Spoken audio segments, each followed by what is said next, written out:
seneng kalau masyarakat patuh denger omongan. Jangan berjalan keluar tidak karuan, hindari COVID-19 yang sangatlah bahaya. Pemerintah Depori bergandeng tangan, kita tolong para medis gawe siang malam. Jangan lupa pakai masker, jagalah jarak agar kita terhindar dari corona. Dulu di perantauan di rumah baik, banyak berdoa dan berzikir menurut aturan. Semoga COVID-19 cepatlah punah, negeri kita aman, makmur dan sejahtera.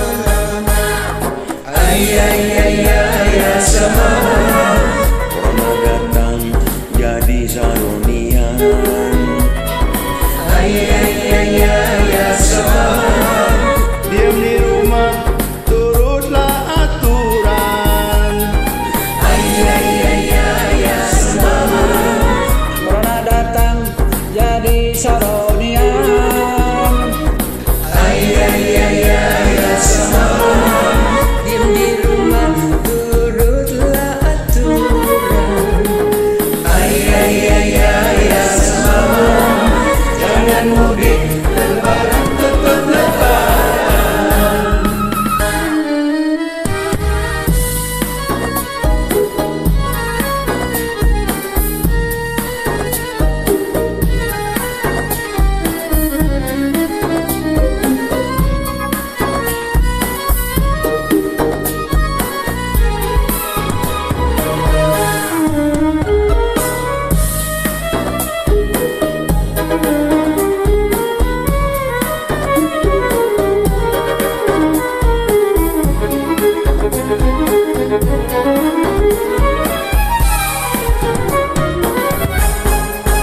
Tengok Palembang aman damai rasanya seneng kalau masyarakat patuh denger omongan.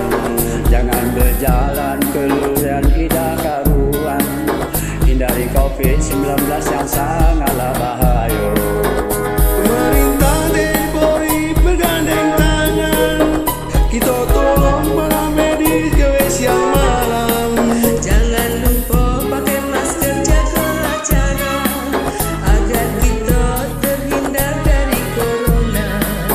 Dulu di perantauan di rumah baik, banyak berdoa dan berzikir menurut aturan. Semoga COVID-19 cepatlah punah, negeri kita aman, makmur dan sejahtera.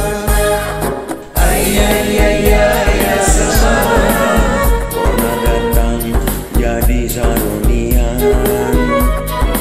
ayah sama Diam di rumah, turutilah aturan. ayah sama Corona datang jadi saronian. ayah sama diam di rumah, turutlah aturan. Ayah sama corona datang jadi saronian. Ayah sama diam di rumah, turutlah aturan. Ayah sama corona datang jadi saronian.